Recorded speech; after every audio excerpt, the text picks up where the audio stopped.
So, in the knowing of nothingness, in the nothing of knowingness, are you content? Are you content in the stillness of knowing nothing? You know, we've been taught with the old programming we have to chase. We have to chase information. And there's so many secrets. We got to dig for them. We got to research. And then we got to show our references on what we researched. And now we're finding that half of those references are incorrect and maybe more. And so we're losing our faith and our trust in all the things that we did know. And if you get wise real quick, you'll get a quick lesson in wisdom of not knowing anything. And in that stillness of the not knowing anything, you know everything that you need to know in that moment. And the rest are just basic steps going throughout your day of survival, adding some thrival. Yeah. You know, back in the day when I grew up, we didn't always get rides to the library. And so we had Encyclopedia Britannica.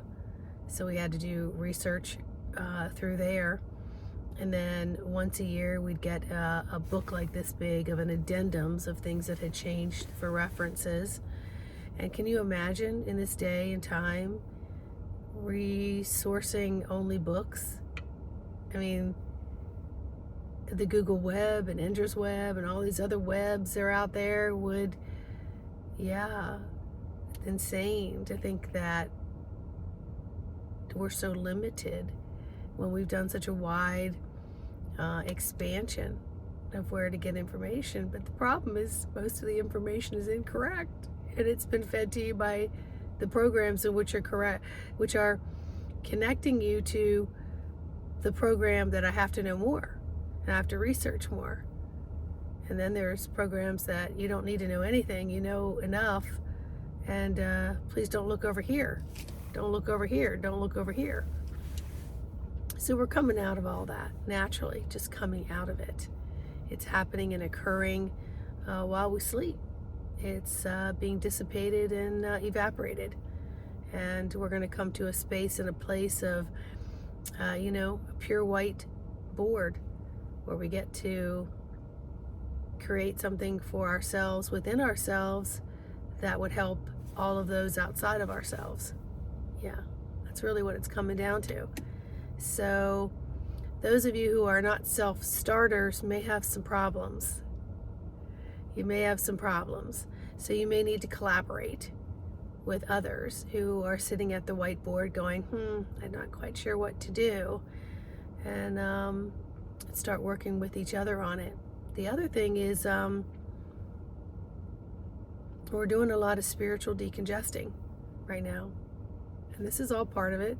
It's all part of waking up and realizing you can't get your information from surfing and toddling. You can't get your information from a book because so much stuff is left out of a book, or so much stuff was put into the book that was incorrect and to lead you astray.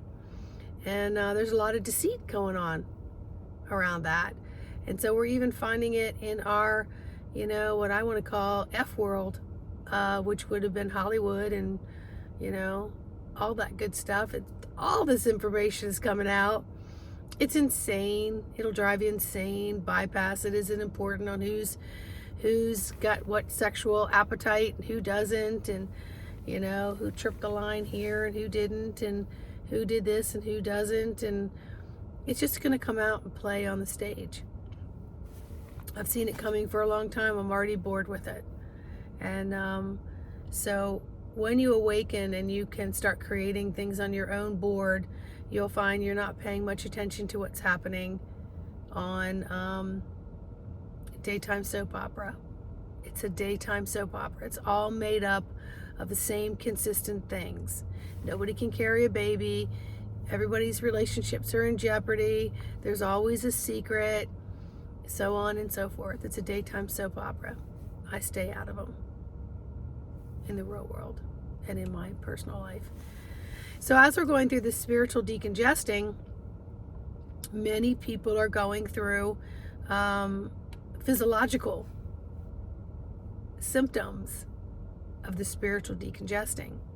So some will say that it's going to hit parts of where you're vulnerable. And spirits told me that's not true. That's not true. So it could be hitting musculoskeletal. It could be hitting organs such as wringing out the kidneys and the bladder. It could be the reproductive organs, like all of a sudden you're having 2 periods or 1 period or no period, or you're having discharge, or you're having some cramping or PMS. It could be hitting the pulmonary, lung, respiratory. It could be hitting the throat, where all of a sudden you have no voice. It could be hitting the sinal pathways, the elimination centers, the digestive tract, and the brain. But what's happening is you're decongesting. But what are we programmed to do? Reach for something OTC, over the counter. Anything to help me get me through it. Anything to stop it. Anything to do this. So Spirit was showing me this morning, that mucus is a substance, like a gummy substance that goes around, and it collects debris. It collects invaders and things that it finds as debris, and it takes it through the body as a big old snot ball. And so sometimes when we have a lot of those in that decongesting, it could wind up in our head and our lungs. It can wind up in our joints. It can wind up in our musculoskeletal, whatever it is. If we start reaching for these OTC, Advil, Motrin, decongestants, pain relievers, flu and cold stuff, anything to stop it, we're actually decomposing the mucous membranes. So they're not holding on to things so tight. They're starting to let go, and so the things float back into the bloodstream, is what they were showing me this morning. I myself am going through spiritual decongesting, and it's hitting different spots on different days. And I'm taking nothing. I'm using my essential oils. I took an Epsom salt bath last night, where I didn't feel called to one last week because it was too much of a temperature change for me. I am using my humidifier and warm tea with fresh ginger, things like that, versus Sudafed or Claritin or nasal sprays. I'm using a saline, even gargling and humming, and doing a lot of lymphatic humming, tapping, and jumping up and down on my mini tramp. Just things periodically that I'm called to do. I don't do the same thing every day. It's just something that I'm like, what do I need right now? What would be of assistance at this time? Especially if I have a lot of phlegm that catches up in my throat area and I have to speak. And as much as I want to consider it a nuisance or a pain in the butt, and I want to take something that's going to dry it up, I'm drying up everything else that's trying to move. So everything that you're doing that's creating constriction, which is what caffeine does, which is what Advil does, which is what decongestants do. They create constriction, so you don't have the pathways and the flow for things to naturally find its avenue up and out of the body. All right, so just be aware that these things are occurring, and so call it your spiritual decongesting, call it whatever you want. But while we're in close proximity to each other, and many areas are cold, we're also constricting our bodies, but then we're bouncing around with spiritual bumper cars with everybody else and their opinions and what they're going through for Christmas parties, holidays coming up, family coming into town, going out of town, so on and so forth. So get yourself aligned. Ask your body, what do I need in this moment? And if I know nothing, am I okay knowing nothing? And in that nothingness, do I know everything I need to know in this moment? And the answer to that question is yes. You just have to get into the knowing of nothingness to know that the nothingness has all of the information within the nothingness. Yes. Shocker, my friends. Shocker. All right? I need each and every one of you to hit like.